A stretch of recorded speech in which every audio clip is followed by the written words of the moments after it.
No offense to the Orlando Magic fans, but for the other NBA fans, just give the video a listen. The Magic obviously are one of the more marquee NBA franchises, but they aren't in a pit of sorrow like the Knicks, who can't even buy a free agent, and they instead go out and sign the great values to Zion Williamson. The Magic have obviously been in a troublesome position ever since the championship contender 09 Orlando team that lost 4-1 to the Los Angeles Lakers in the NBA Finals. This is because, similar to the Detroit Pistons, New York Knicks, and the Phoenix Suns, in the case of not being ideal free agency destinations for the top free agents, but they also can't improve through drafting because of being a borderline or are a playoff team, which really doesn't give the fans much to look forward to nowadays. With that said, the Orlando Magic have some pieces that could benefit their growth as a team in former number 1 pick Markelle Fultz, Jonathan Isaac, the 6'11" defensive talent, Nikola Vucevic being a solid NBA center, Aaron Gordon, and all other solid NBA players.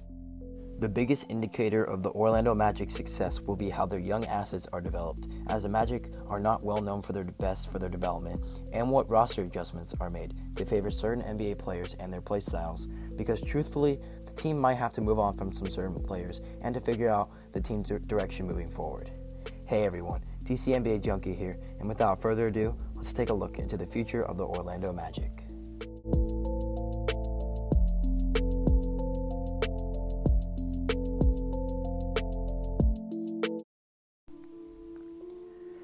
When talking about the Orlando Magic, Markelle Fultz definitely comes to mind, being a 6'4", 200-pound point guard, which is really nice size at the 1.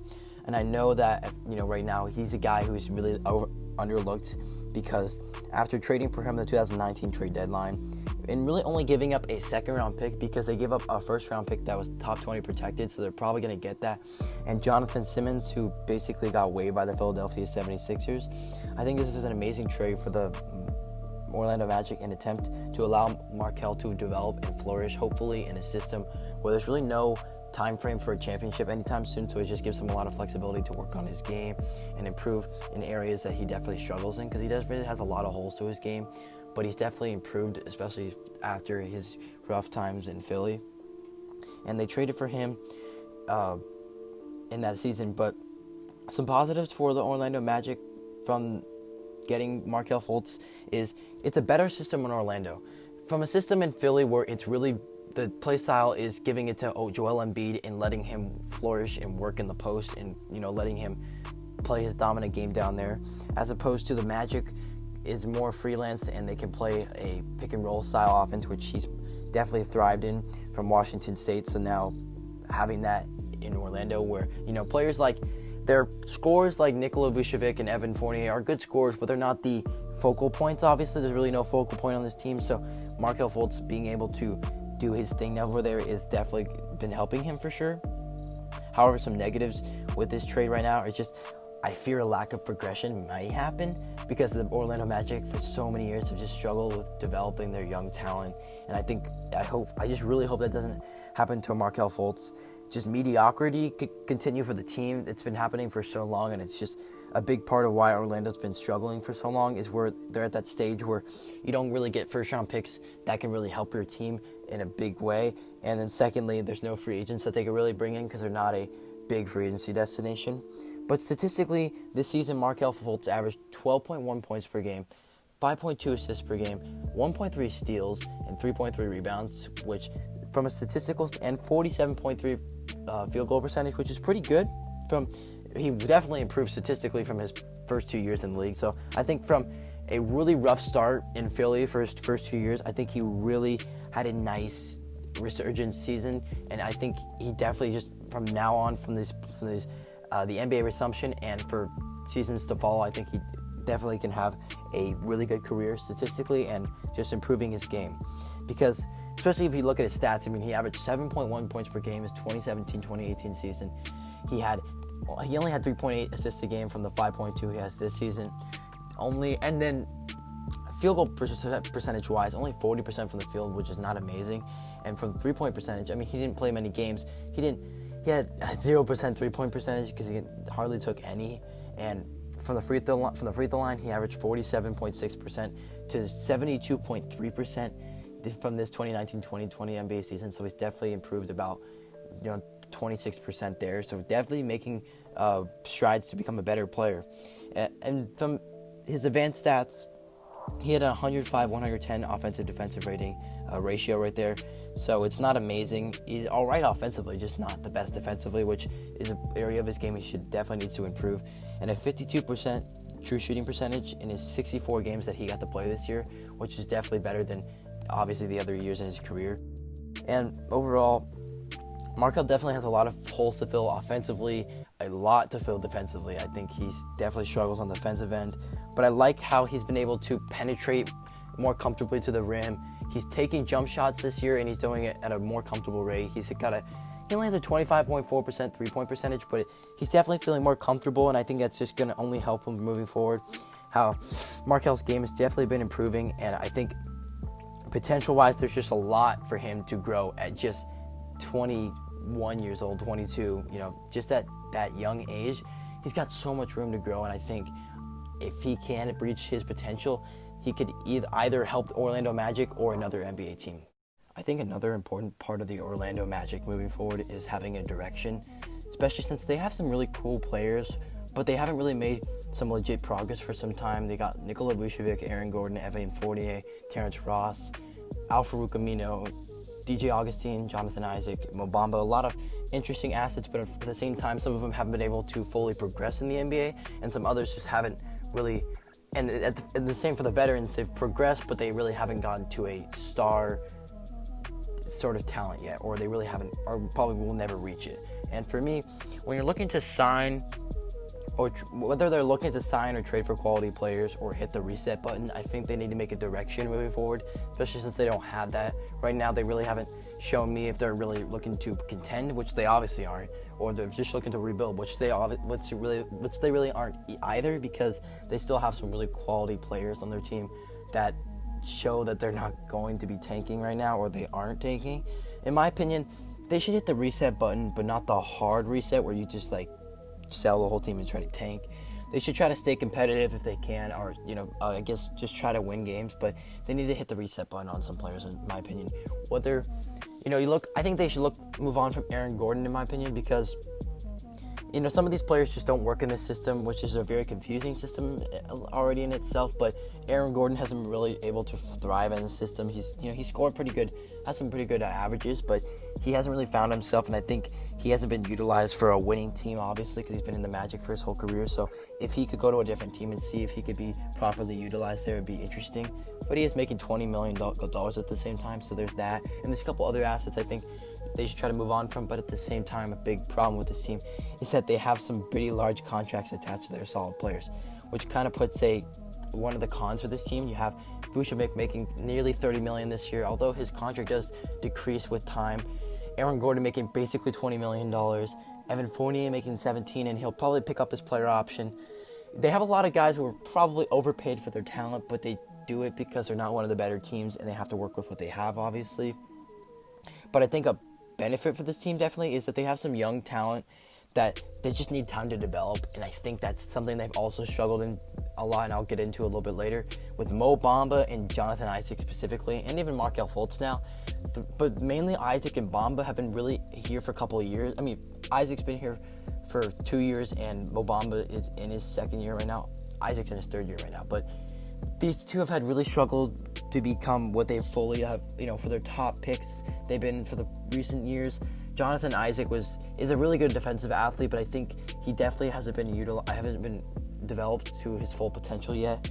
And Mo Bamba, he hasn't really gotten a lot of playing time, and that's been affecting how he hasn't been able to grow as an NBA player and develop into what they really expected out of him. And I think, obviously, they're young and there's so much time for them, but how much time until it really just becomes an issue for this team? So for the Orlando Magic, they can do a lot in their situation, whether that is to trade assets, which they'll have a hard time with, especially since a lot of players in this team are overpaid, or they just try to work on developing players, which they should really look forward to doing.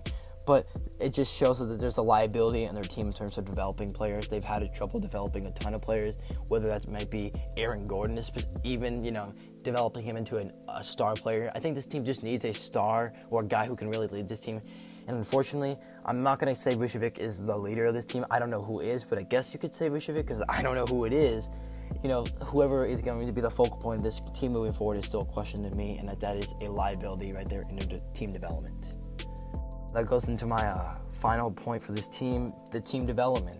This team, the reason why Orlando hasn't impressed with their player progression, and which that kind of leads into their team progression, it drops back to the developmental staff and group. And that a few keys to development for a franchise is, first, educating the players on areas of the game to focus on, which a lot of teams do, and it's pretty obvious. Secondly, working with the players in practice and game on their weaknesses, which is another, pretty simple point. Like for Jonathan Isaac, maybe working on your offensive game a little bit more. Mo Bamba, working more consistently on your body and trying to have a body that's more ideal for defensive to play a better defense. I think Mo Bamba has some really good potential in this league. Unfortunately, he just really hasn't gotten his chance yet.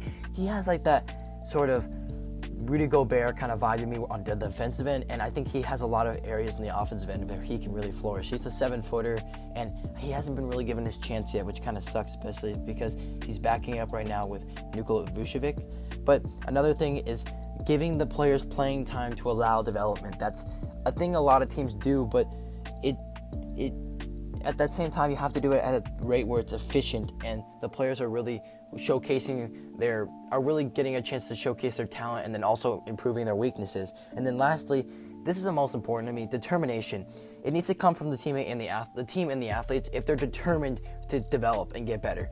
I know that these players might say it, but at the same time, the Orlando has it really shown, has they really gotten better?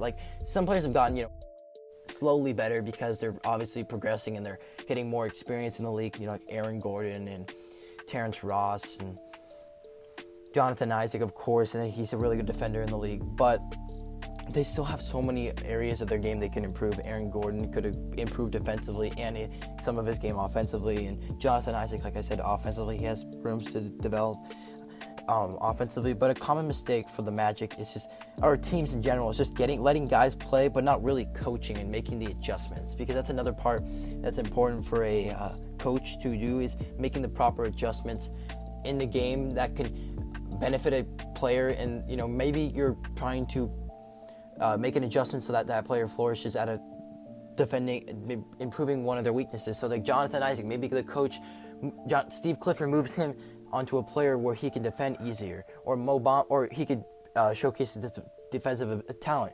Or for Mo Bamba, he's getting a chance to play with a lineup that lets him play at the center and have some time to really work on his game, because I don't think some of these guys are getting the opportunity to do that. You even have Michael Carter-Williams, who is who's on a minimum contract right now, but he's also a really talented player who hasn't really gotten a lot of chances after Philly. But I'm not really going to go on to him. But some coaches I think have had some issues, and haven't been very good lately, is Luke Walton and Jim Boylan. Really coaches that aren't very good right now, and they're known for their subpar development or just not making the proper adjustments in game and really coaching the squad, which I feel like Steve Clifford could fall under if this team just continues to be mediocre and they don't really make a step or have a team identity moving forward.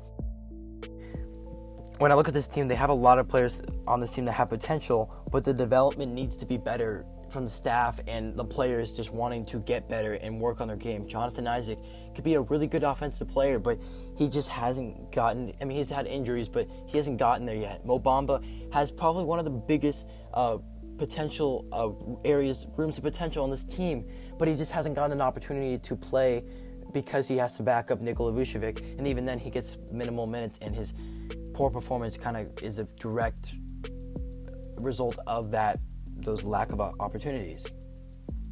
And for the playoffs, I'm not really going to get into this. They just don't really have a chance. With this team, it's a long shot if they're going to even have a chance in the first round. They're going to be playing either the Raptors or the Bucks. So I don't really see them having any chance in the NBA playoffs, being the 8-seeded team. But enough of the slander on the Magic. When I look at the team, they have a lot of pieces that I like in Mo Bamba, Jonathan Isaac. I like Aaron Gordon, and I like Markelle Fultz, especially. I like Markelle Fultz. And when I'm talking about development too, he needs to be able to develop too. Him not being able to, he hasn't really had that chance yet. And now on a team where he's getting a lot of touches and opportunities, this is a time where you should really work to develop Markelle Fultz, because he has star potential in my opinion, or at least all-star potential at the very least, at the very most maybe.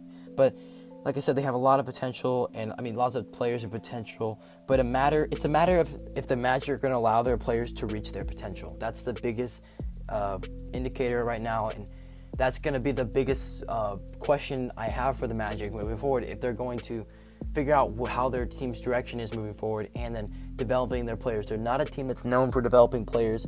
I know the Phoenix Suns have had issues with that, but they did strike big with Devin Booker, but this team has just had issues with developing players. And I know they have quality assets, but they haven't taken the next step. And the team needs a quality player or a star to lead the team, so that this team could see some further playoff success in the future. And who knows what happens moving forward. And yeah, that will be the end of today's video. If you enjoyed, feel free to leave a like, subscribe, and comment. And I'm out.